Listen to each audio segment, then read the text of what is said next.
Bom, boa tarde a todos e a todas. Meu nome é Francisco Valente Neto, eu sou pós-doutorando, né, do PPGEC, e hoje no Cafeco a gente vai ter a apresentação da Carla Guimarães. Ela vai falar um pouquinho para a gente sobre biogeografia histórica e evolução de caracteres em anfíbios anuros. A Carla ela é doutoranda, né, no programa de pós-graduação em Ecologia e Conservação da UFMS, e essa apresentação, então, faz parte da qualificação dela. Então, Carlinha, obrigado pela apresentação desde já e fique à vontade. Obrigada, Chico. Então, vamos colocar aqui, apresentar.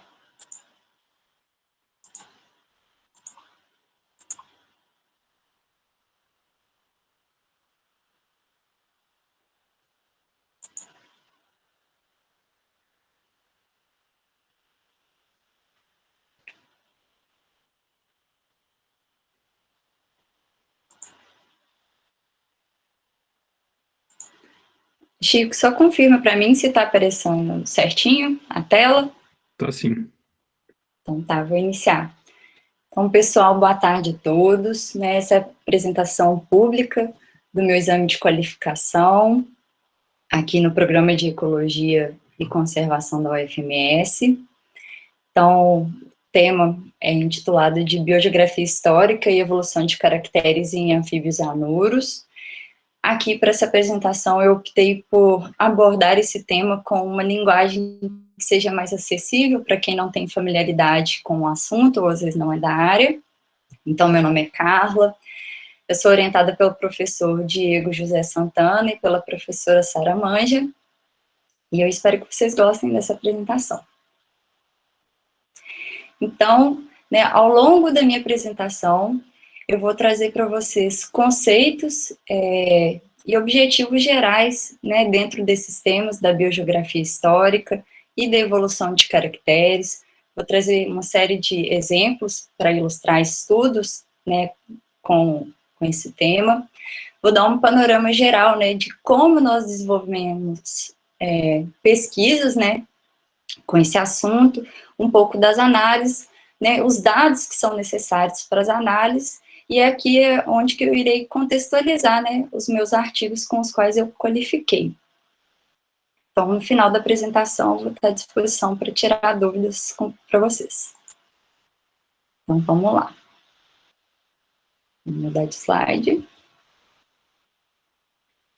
Bem, né, compreender os processos, né, que estão relacionados à diversificação e à manutenção da biodiversidade, ou seja, né, a formação de novas espécies e a forma como elas se mantêm no ambiente, através do tempo e do espaço, é uma das questões centrais da biogeografia histórica. E quando eu digo tempo, ao longo do tempo, a gente está numa escala de milhões, milhares de anos.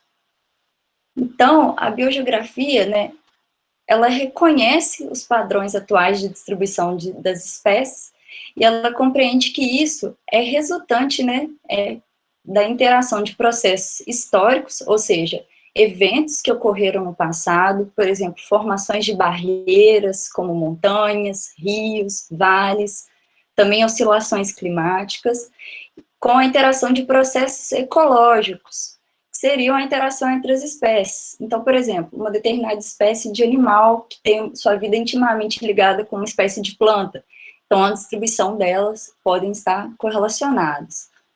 Existe um consenso geral que enfatiza que um único processo ele é incapaz de explicar, né, os padrões atuais de distribuição das espécies, principalmente aqui na região dos neotrópicos, de forma que sempre é um conjunto de processos, uma interação de processos que estão gerando esses padrões de distribuição. Então, para ilustrar o que eu estou falando aqui, então, nesse mapa aqui da América do Sul, a gente tem a distribuição geográfica de duas espécies, né, uma aqui em azul e outra em laranja, nos quais elas são próximas, são espécies geneticamente próximas, está indicado aqui por esse cladograma, aqui representando, né, que elas são próximas. Então, esses pontinhos azuis representam né, os organismos atribuídos ao sul do Brasil, e aqui os pontinhos laranjas representam, né, os organismos distribuídos na região sul-andina. E os autores verificaram esse padrão, né, apesar delas serem próximas geneticamente, elas têm essa distribuição disjunta. Então, eles quiseram compreender, né, por que elas estão tão separadas, apesar da forte relação de parentesco. E aí eles buscaram, né, explicações em processos relacionados ao clima. Aqui, esse primeiro mapa em relação à pluviosidade, em que a região branca representa áreas áridas, enquanto o roxo escuro são áreas com alta pluviosidade. Então, eles, né, sugeriram que provavelmente as áreas áridas, que correspondem exatamente, né, essa separação, podem ser uma barreira para essas espécies. Aqui, nesse segundo mapa, representa as introgressões marinhas, que seriam as regiões onde o mar invadiu o continente há milhões de anos atrás, aqui representado pela cor branca, e que reparem que aonde o mar invadiu, né, o continente, também coincide com essa região, né, de quebra na distribuição dessas espécies. E, por fim, nesse último mapa aqui, é um mapa relacionado com a altimetria, em que as regiões verdes representam áreas de baixada, né, baixas altitudes, e a região mais escura aqui em marrom representa as regiões com grandes altitudes, né. Então, reparem também que as regiões de baixada é uma região que essas espécies não ultrapassam, né, como se fosse uma barreira. Então, né, diferentes processos aqui explicando, né, os padrões que nós observamos. E é interessante que dentro dos estudos biogeográficos, né, eles permitem que a gente crie hipóteses, né, dos processos que estão por trás, né, desses padrões de distribuição. Então, iniciando alguns exemplos, aqui é um estudo feito por Oliveira e colaboradores em 2018, né, com populações de Dermatonotus mulleri, que é essa espécie de sapo-bode. Então, olha só, eles mapearam a ocorrência dessa espécie, né, várias populações ao longo da diagonal seca. Aqui, a diagonal seca, que é composta pela caatinga, pelo cerrado e pelo chaco. E aí eles coletaram, né, informações genéticas, né, trechos do DNA, e através da análise desse material genético, eles observaram duas linhagens bem estruturadas. O que seriam isso? Dois grupos distintos, né, geneticamente. Então, aqui, olha, seria uma linhagem na porção norte da diagonal seca e a outra aqui, ó, na porção sul. E nesse outro mapinha a gente também consegue observar, né, aqui, ó, linhagem norte e a linhagem sul. E eles repararam que exatamente onde ocorre essa divisão, né, genética entre elas corresponde ao Planalto Central. E quando eles incluíram, né, o fator tempo em que ocorreu essas divisões genéticas entre as linhagens, corresponde, né, consecutiva à formação do Planalto Central. Então, com isso, né, eles sugeriram que essa, né, divergência entre as linhagens, ela tenha ocorrido por vicariância. E o que é a vicariância? É um mecanismo evolutivo onde uma barreira física surge, né, separando as linhagens, separando as populações de uma determinada espécie, e que ao longo do tempo pode promover a especiação delas. Um outro estudo bastante interessante, realizado pela Pirani e colaboradores no ano passado. Então, eles trabalharam com o grupo de Dendropisófilos leucofilatus, representado aqui por essa pererequinha. Então, ela inferiu as relações filogenéticas entre as espécies do grupo, ou seja, as relações de parentesco entre elas, e ela mapeou, né, os pontos de ocorrência de todas essas espécies do grupo. E ela quis contar, né, ela quis inferir a história biogeográfica desse grupo, ou seja, onde eles surgiram, para onde eles divergiram, né, e se diversificaram. Então, vamos interpretar aqui os resultados que ela obteve. Então, aqui, ó, são as regiões de ocorrência dessas espécies do grupo, né, aqui as relações de parentesco entre elas, então as cores correspondem às áreas de ocorrência delas. E aqui ela colocou uma escala de tempo, olha, sendo que as espécies que nós estamos observando estão presentes, então aqui o tempo é 0, e à medida que a gente caminha para trás aqui, a gente está indo para o passado. Então, essas áreas aqui, ó, a lilás é representado, ela chamou de domínio pacífico, que é representado por regiões dos Andes e também da América Central. Essas cores aqui, verde, vermelho, azul, são regiões amazônicas, e ela atribuiu biorregiões, né, dentro desse grande domínio. E aqui, em rosa, meio roxeado, são regiões da Mata Atlântica. Então, olha que interessante, ela verificou, né, que esse grupo iniciou a sua divergência cerca de 16 milhões de anos atrás. Aqui, ó, é uma cor lilás, então, provavelmente, a área ancestral é do domínio pacífico, e houve essa dispersão para a região da Mata Atlântica.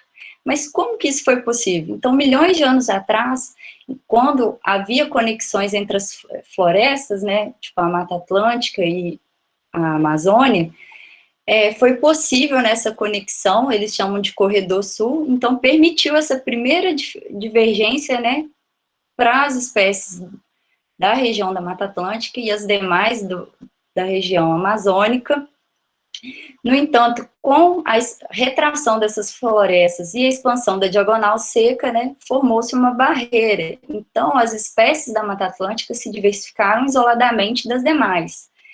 E no caso aqui da região amazônica, a formação, né, dos Andes e também a formação das bacias dentro da Amazônia, formação dos rios, promoveram, né, uma forte heterogeneidade do ambiente e promoveu a diversificação dentro da Amazônia. Então, olha que interessante, ela conseguiu verificar as regiões ancestrais, né, de cada uma dessas espécies que compõem, né, o grupo de Dendropisófilos leucophyllatus, né, e ela conseguiu avaliar os processos históricos que estão por trás, né, do padrão que a gente observa atualmente. Bem, ao longo desse processo, né, de diversificação e distribuição das espécies, a evolução dos caracteres, ela também pode acontecer. E essa é uma questão bastante importante, bem estudada dentro da biologia evolutiva. Então, se as espécies estão se diversificando, é possível, né, que elas mudem determinadas características, estados das suas características. Então, esse é o primeiro ponto que eu queria que vocês compreendessem. Quando nós estudamos a evolução de caracteres, a gente tem que entender que uma determinada característica, ela pode apresentar diferentes estados. Então, por exemplo, um grupo de anfíbios pode ter 3 ou 4 dedos nas patas anteriores. Então, para a característica número de dedos, eles podem apresentar 2 estados, 3 ou 4 dedos. Aqui no exemplo que eu trouxe ilustrado para vocês, então, o caráter que nós estamos estudando é a cor, e a gente tem 2 estados. Eles podem ser verdes ou eles podem ser laranjas. E aí a gente pode perguntar se isso, né, se essa cor, ela é reflexo da filogenia, ou seja, da relação de parentescos, em que espécies próximas vão compartilhar o mesmo estado, ou se essa similaridade ou diferença, ela é reflexo do tipo de ambiente em que essas espécies estão ocorrendo, ou pela presença de determinados predadores que são visualmente orientados. E, além, né, dessa questão de razões pelas quais, né, os caracteres, eles evoluem, eles se diferenciam, a gente também, dentro da evolução de caracteres, a gente pode estudar como que era o ancestral dessas espécies. Então, olha só, entre D e E, a gente volta no tempo, né, no passado, como que era o estado dessa cor no seu ancestral? Ele era verde, ele era laranja? E assim, sucessivamente, voltando para o passado, a gente pode perguntar, né, os estados de certas características, né, de grupos de espécies, né, e de gêneros.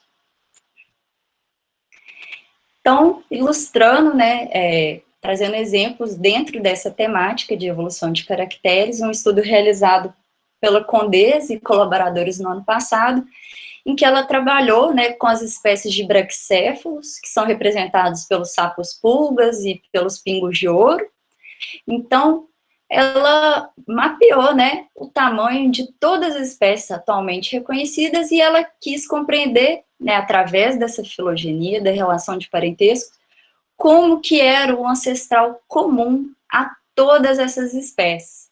Então, ela fez, né, esse mapeamento e ela chegou a um resultado, né, uma possibilidade que o ancestral de braquicéfalos, ele tem em torno de 9,8 milímetros, ou seja, se a gente vê aqui na escala, seria um indivíduo pequeno. E ela verificou, né, as taxas de transição entre os estados no tamanho do corpo, ou seja, a transição de um estado pequeno para médio e para grande. E ela verificou, né, que as maiores taxas de transição tendem para o tamanho pequeno, né, que representa um estado ancestral. Então, quando a gente olha aqui nessa filogenia, a gente observa aqui em roxo, que representa os tamanhos grandes, ou seja, essas espécies apresentam o estado, né, de tamanho do corpo mais derivado em relação ao ancestral. E aquelas espécies que mantiveram, né, o tamanho pequeno, né, elas retomam, né, o caráter que o ancestral delas já tinham. Outro exemplo bem interessante, né, de estudos de evolução de caracteres, foi realizado pela Elisa Pereira no ano passado, em que ela quis avaliar, né, uma hipótese que existe relacionada à evolução da reprodução dos anfíbios, em que haveria uma tendência, né, da reprodução aquática em direção à reprodução terrestre. Isso porque, né, os anfíbios apresentam diferentes modos reprodutivos que exibem diferentes níveis de dependência da água. E aí ela utilizou, né, as rãs da subfamília Leptodactyline para averiguar essa hipótese. E por que ela pegou esse grupo de rãs, né? Porque elas apresentam, as suas espécies têm uma diversidade de características reprodutivas bem grande e diferentes níveis de dependência em relação à água. Então, né, é um grupo que poderia apresentar, né, estados com maior dependência da água, estágios intermediários, até os estágios completamente terrestres. Então, vamos entender como ela fez. Então, ela fez, né, a estimativa do estado ancestral de 6 traços de história de vida. Carla, o que é isso? Então, ela considerou, olha, 6 características, está aqui nessa tabelinha, dos quais essas características poderiam, né, estar relacionadas ao modo reprodutivo e essa dependência da água. Então, por exemplo, dentro da característica modos reprodutivos, quais seriam os estados? Por exemplo, reprodução na lagoa sem ninho de espuma, ou reprodução na beira da lagoa com ninho de espuma, a reprodução na terra com ninho de espuma, esses seriam modos reprodutivos. Ela também avaliou o tamanho da desova, o tipo de hábitat, ou seja, se a espécie ocupa áreas abertas ou formações florestais.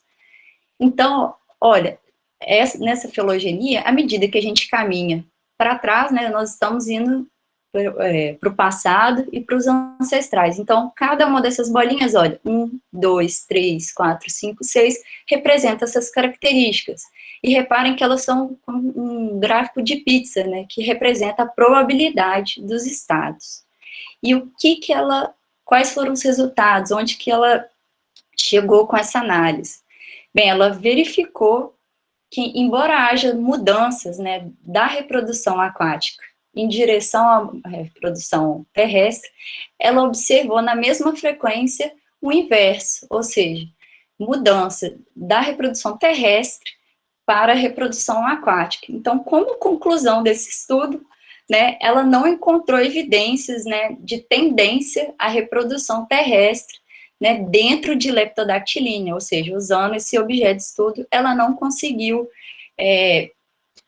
reafirmar essa hipótese, né, da tendência à terrestrialidade na reprodução dos anfíbios. Então, que eu vou mostrar para vocês como que são realizados esses estudos, né, um panorama bem sintético, né, das análises que são necessárias tanto para o estudo de biogeografia histórica, quanto para os estudos de evolução de caracteres.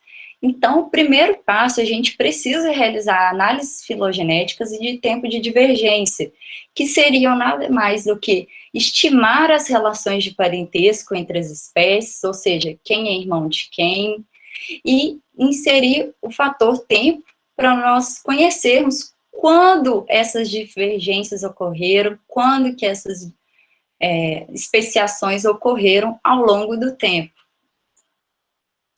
Na biogeografia histórica, então, a gente precisa ter o conhecimento, né, dos pontos de ocorrência dessas espécies, né, onde que elas estão atualmente. A gente pode atribuir a regiões que nós consideramos importantes, né, para o estudo, e assim possibilita, né, fazer uma estimativa da distribuição ancestral.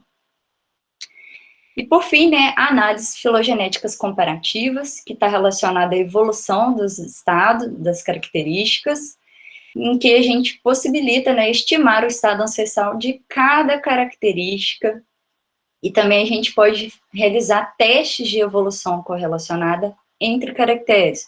Por exemplo, se a mudança no tamanho do corpo, ela é acompanhada ou não pela mudança de cor, né? Então, é possível realizar esse tipo de teste. E quais dados são necessários para realizar essas análises que eu comentei com vocês?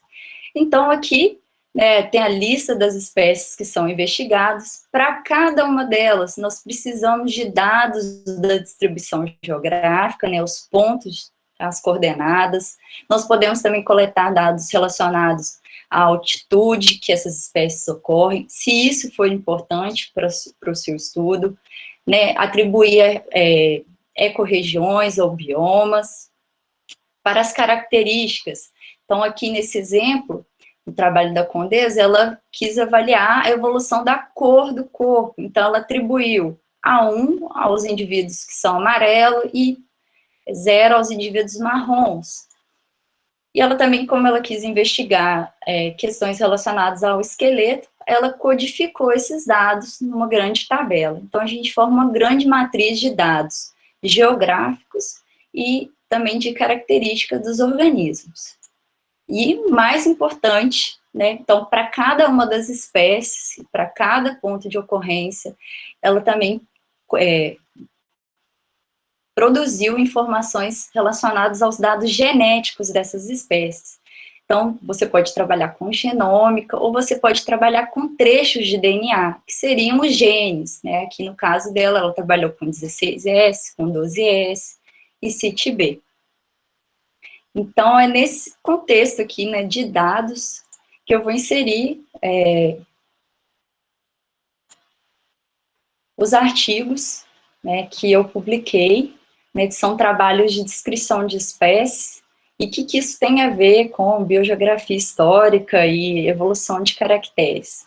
Bem, aqueles dados que são utilizados para as análises, você pode obter todas essas informações, ou seja, você pode ir para o laboratório, medir os indivíduos, você pode ir para o laboratório de biologia molecular e confeccionar, né, suas sequências, ou você também pode compilar essas informações através de literatura, e atualmente, né, os trabalhos de descrição de espécies, eles trazem consigo um amplo conjunto de dados que podem ser utilizados, né, em biogeografia histórica e evolução de caracteres. Então, eu vou apresentar para vocês, né, essas duas publicações, né, de descrições de espécies, né, a primeira foi realizada na revista PLOS ONE, trabalho intitulado Escondido pelo Nome, uma nova espécie florescente de sapinho-pingo de ouro, do grupo Brachycephalus efipium, e o outro trabalho, publicado na primeira versão da Copeia como Ichthyology Herpetology, uma nova espécie de sapo escavador do grupo Odontophilus americanos, de regiões subtropicais da Argentina, Brasil e Paraguai, né, e eu tive a satisfação de trabalhar em conjunto com pesquisadores e pesquisadoras aqui da UFMS, de outras instituições nacionais e também da Argentina. Então, vou contextualizar para vocês um pouco desses dois grupos.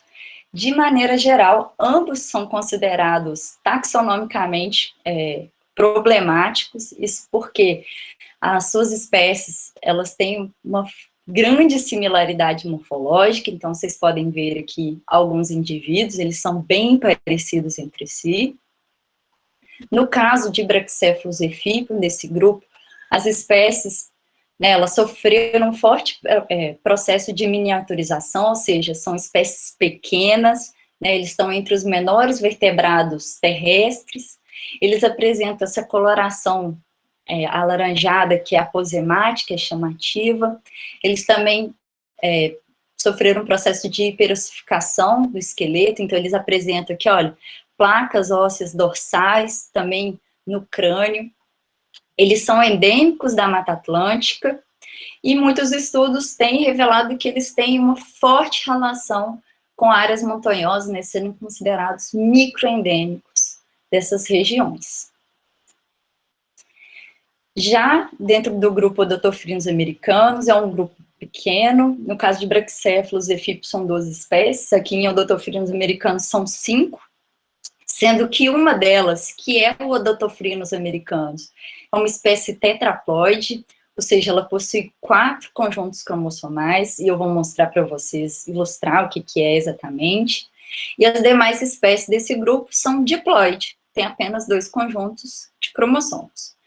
Esse grupo, né, ele já foi verificado que ele é monofilético, ou seja, quando a gente avalia aquela relação de parentescos, né, as espécies desse grupo apresentam um único ancestral comum, somente delas, distintos das demais. E esse grupo de espécies, ele é amplamente distribuído na Argentina, na Bolívia, Brasil, Paraguai e Uruguai. E esse mapa que eu trouxe para vocês aqui da IUCN, ela remete apenas ao que é considerado a espécie de Odontophrynos americanos. Então, vocês podem observar que é bem ampla essa distribuição, né, o que leva, né, a gente pensar que muitas populações que estão recebendo esse nome podem não ser, né, exatamente Odontophrynos americanos, pode ser outras espécies. Então, tá aqui um panorama geral desses dois grupos que a gente trabalhou, e agora eu vou mostrar um pouco para vocês como que nós conduzimos nossas investigações para diagnosticar essas possíveis novas espécies. Então, foi através de uma abordagem integrativa, ou seja, a gente utilizou várias linhas de evidência, ou seja, vários conjuntos de dados, né? Então, a gente compara esses dados para a gente encontrar diferenças, ou não, né, entre as espécies que já são conhecidas. Então, né, aqui a gente tem a morfologia, a osteologia, a bioacústica, que seria a vocalização dessas espécies, as distâncias genéticas. Então, para cada uma dessas informações, a gente coletou os dados das populações que nós consideramos novas e comparamos eles com as demais espécies, né, conhecidas atualmente. Então, a partir disso, a gente encontrou, né, diferenças na morfologia dessa nova população, em relação ao esqueleto delas, também em relação ao canto, isso aqui é um sonograma, né, uma representação gráfica do som. Nós também encontramos diferenças nas distâncias genéticas, que nada mais é que uma comparação par a par, né, entre essa possível nova espécie e as demais. E aqui, para ilustrar para vocês, né, então, acima de 3% é uma distância considerável relacionada a um trecho do DNA, que no caso aqui foi o 16S.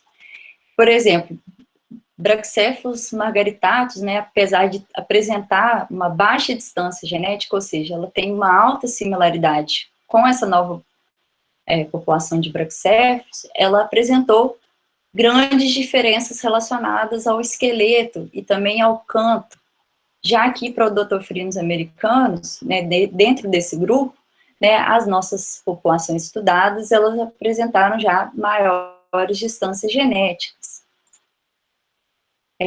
Além dessas análises que a gente realizou, para as espécies que compõem o grupo Odontophrinus americano, a questão da ploidia é importante. Então, nós verificamos através do cariótipo, né, que a nossa população investigada ela é diploide, ou seja, tem 2 conjuntos cromossomais. E aqui, se a gente comparar, olha, nessa letra A, representa a espécie de Odontophrinus americanos, né, que possuem 4 conjuntos cromossomais.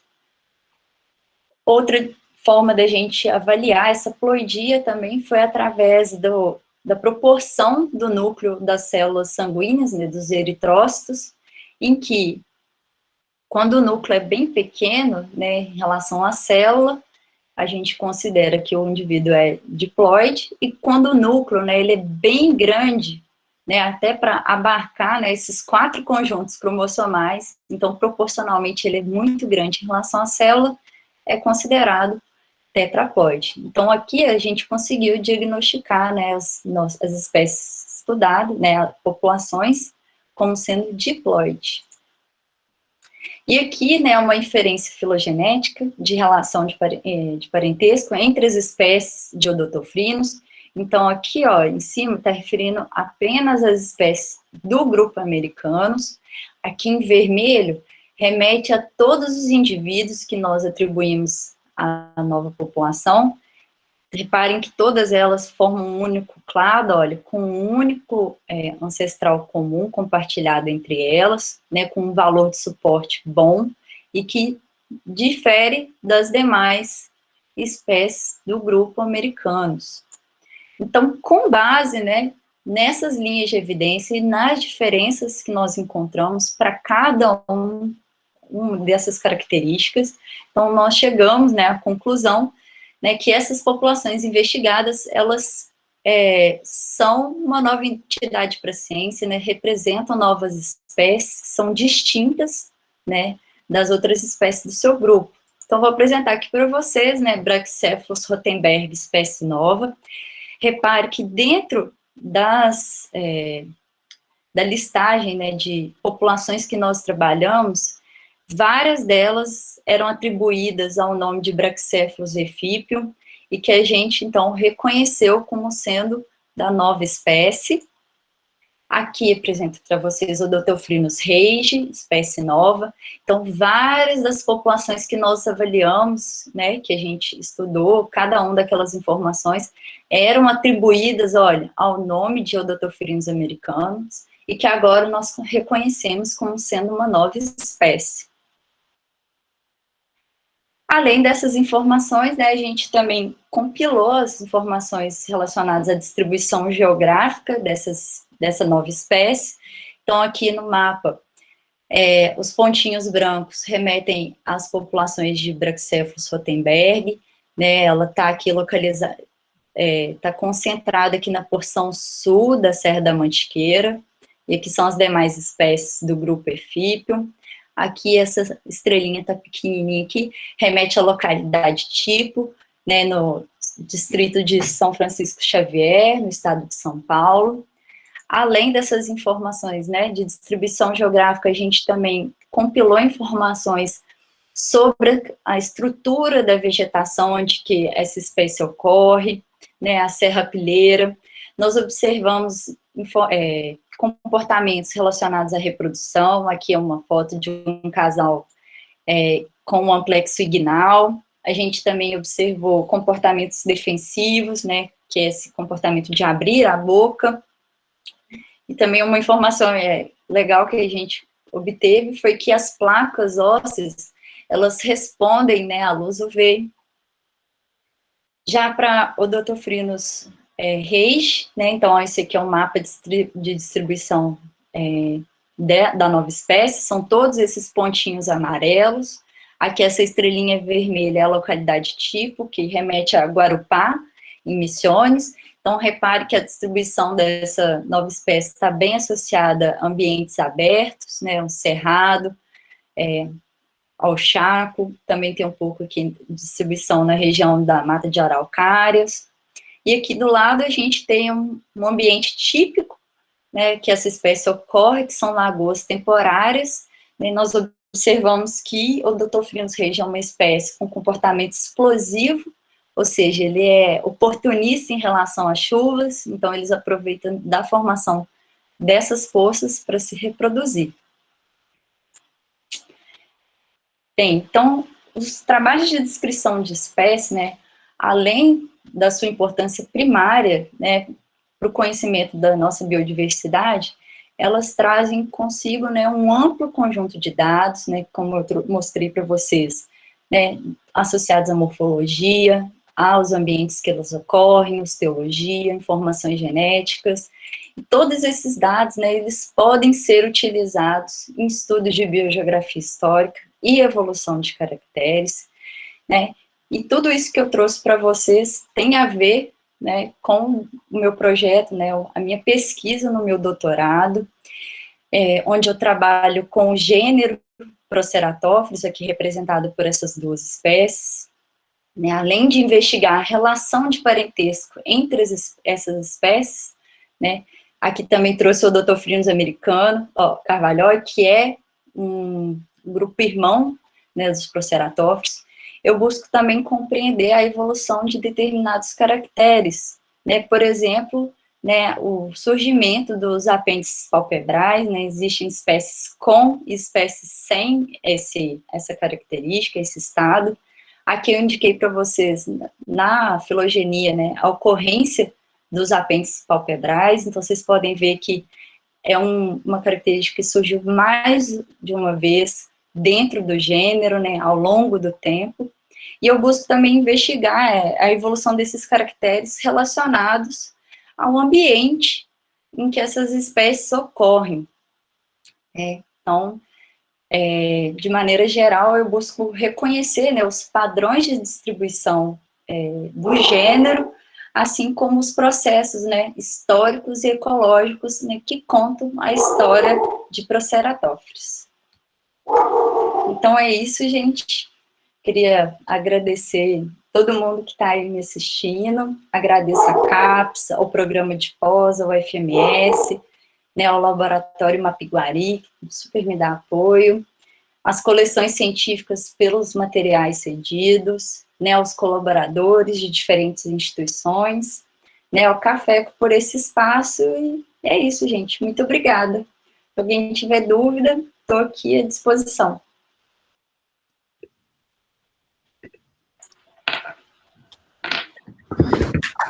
Aê!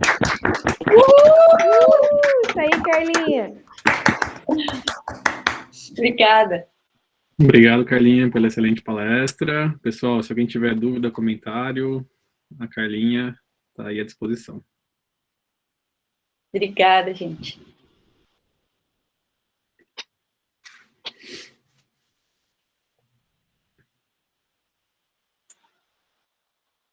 Deixa eu ver se eu consigo acompanhar aqui o que o pessoal está falando também, às vezes tem alguma pergunta.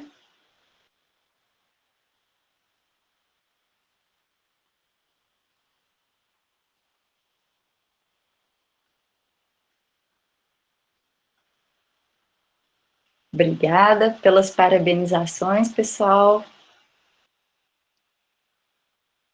A Jussa tem pergunta aí, Jussa, ó. Deixa eu ver, deixa eu chegar. Pergunta, Jus. Eu tenho, só uma curiosidade, pergunta besta. Pergunta. Menina, esse negócio da ossificação, né, do Brachycephalus, como que vocês descobriram? Fiquei curiosa que ele, né, refletia a luz UV, porque, né, ninguém vai sair pegando o sapo e coloca na luz UV, né? Como que vocês descobriram isso? Então, eu não sei se você lembra que quando saiu um dos primeiros registros, acho que foi de alguma boana, que o pessoal verificou que ela respondia à luz UV. E aí, o pessoal que estava indo para campo coletar esses brachycephalus, eles levaram, falaram, vamos ver. Então, a gente foi bem concomitante com esse momento, e não tipo, vamos levar. Então, teve esse momento prévio, olha, os anfíbios podem responder à luz UV, então vamos levar, vamos ver se os anfíbios que ocorrem aqui nas nossas áreas estudadas respondem. Então, assim, e aí descobriu-se. Ai, que massa. Não, achei massa. Vou começar a botar no material de campo. fazer esse Luz UV. teste. Ah, é legal, Carlinha, está de parabéns. Seu trabalho é maravilhoso. Que bom que eu consegui assistir. Obrigada, Josi. Feliz que você está aqui também. Saudade de vocês. Também. A Beatriz está até comentando, a Bia, que ela já fez campo com uma pessoa que sai atacando luz UV em tudo.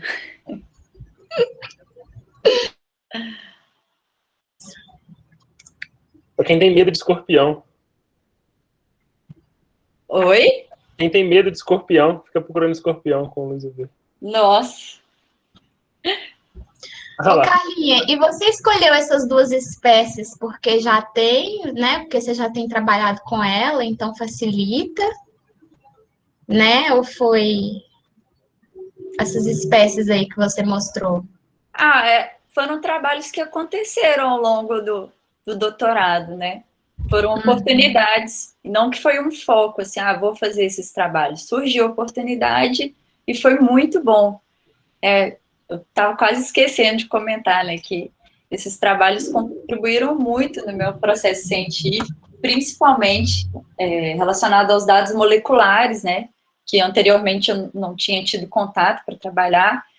Então, eu aprendi bastante, né, fazer análises filogenéticas, né, produzir sequências, ir para o laboratório. Então, foi bem gratificante, apesar de não ser exatamente meu objeto de estudo. Por exemplo, o Brachycephalus não é, mas o Odontophrinus, ele é bem importante porque é um grupo irmão de Proceratófilos, então é bem importante eu conhecer, né, a morfologia deles, distribuição geográfica e ter informações genéticas deles também, para a construção das minhas árvores. Né? Ah, legal.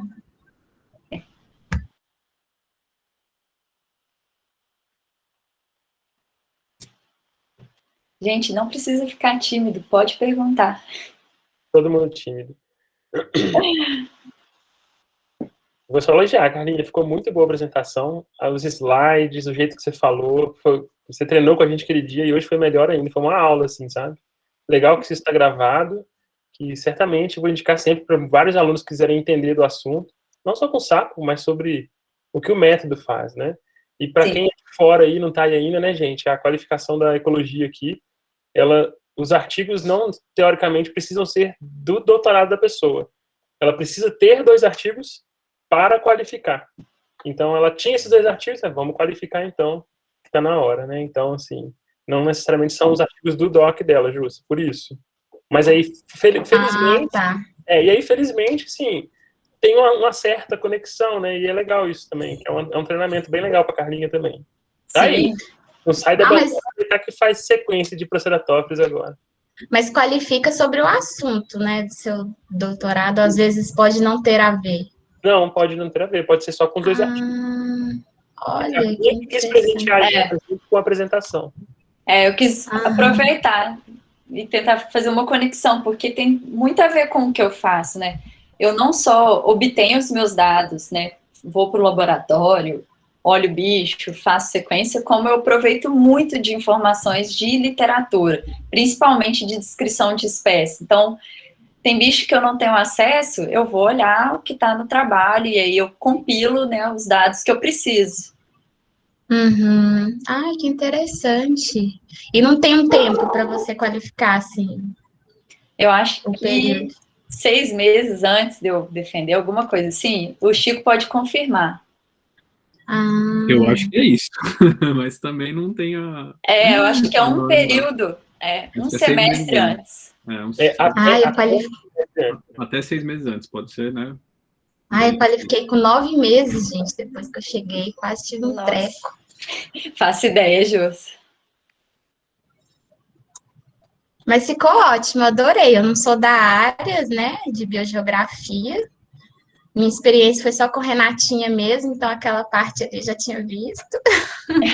A apresentação, assim, conheço o artigo dela. E você falou super bem, adorei os slides, as figurinhas, ficou bem entendível para quem não é do assunto.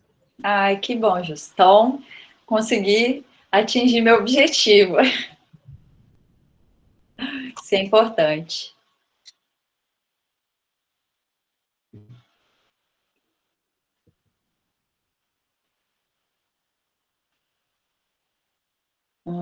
Que mais, gente?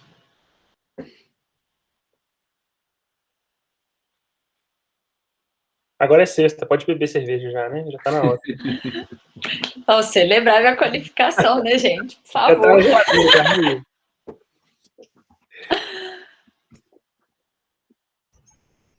Ai, Carlinha, celebra mesmo. E eu vou ficar aqui falando, porque tô com saudade de vocês que querendo saber notícias. Só que tem 20 pessoas aí que eu nem conheço.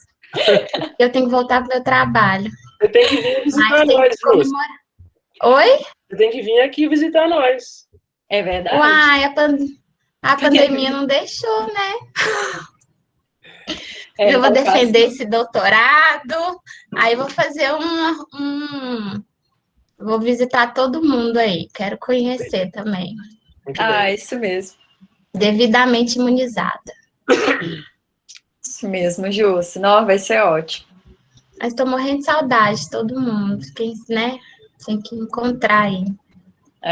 Mas é muito bom. Estou muito feliz que você esteve presente aqui, Ju, sabe? Ai, por pouco. Você merece, menina. Você merece todo o sucesso do mundo. Rala que nem uma louca. Merece sim, vocês todos. Diego, Sarinha, que eu tô vendo aí. Laricinha. Você também, Ju. Todas nós. Gente, eu vou sair, que eu tenho que voltar pro meu trabalho. Mas eu amei, tá? Vocês estão todos de Obrigada, parabéns. Ju. Muito obrigada. Tchau. Tchau. Mais alguém comentar alguma coisa, pessoal?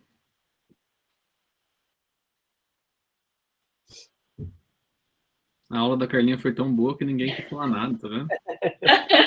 Não, mas é legal, Carlinha. É legal que você fez esse esforço aí de conectar, né, no assunto da tese. A gente sempre comenta, assim, eu, né, agora, né, sem a Zaida, né, que não tá junto, mas sempre a gente tenta falar para o aluno, a aluna se esforçar nesse sentido, né? E às vezes, né, a gente não vê atingir esse objetivo, mas no seu caso acho que foi muito bem feito, assim, a palestra foi muito clara, muito objetiva, parabéns mesmo, assim, acho que tem que ressaltar isso quando é bem feito, né? Obrigada, Chico. Não, eu tentei seguir exatamente as suas orientações naquele e-mail. Eu ainda me reuni com a Sara e com o Diego, falei, olha, eu estou pensando nisso, o que vocês acham? E aí eles botaram fé na minha proposta, né, de pegar meu tema e inserir os artigos, né? Porque, querendo ou não, é bem o que eu faço atualmente, né? Eu compilo muita informação, eu produzo muitos dados, então eu achei que foi pertinente, né, encaixar a descrição das espécies dentro do tema geral. Não, super. Então, obrigada. Beleza, obrigado a você. Então eu vou encerrar a gravação, pessoal. Se vocês quiserem ficar aí na sala, só vou fazer o fechamento aqui. Obrigado a todos e a todas, especialmente a Carlinha aí, pela excelente apresentação. E a gente se vê no próximo café. Vou só encerrar aqui a gravação. Valeu. Obrigada, Chico. Se quiser falar mais alguma coisa antes de eu encerrar, Diego, Sara, Carlinha, fica à vontade. Não, vou agradecer, tá ótimo, 100%. Agora eu vou tomar a cerveja. Carlinha, sucesso, tá? Show. Pessoal, obrigado. Obrigada. Valeu, pessoal. Um abraço, Obrigadão. cara. Tchau, valeu, gente. Tchau, até mais.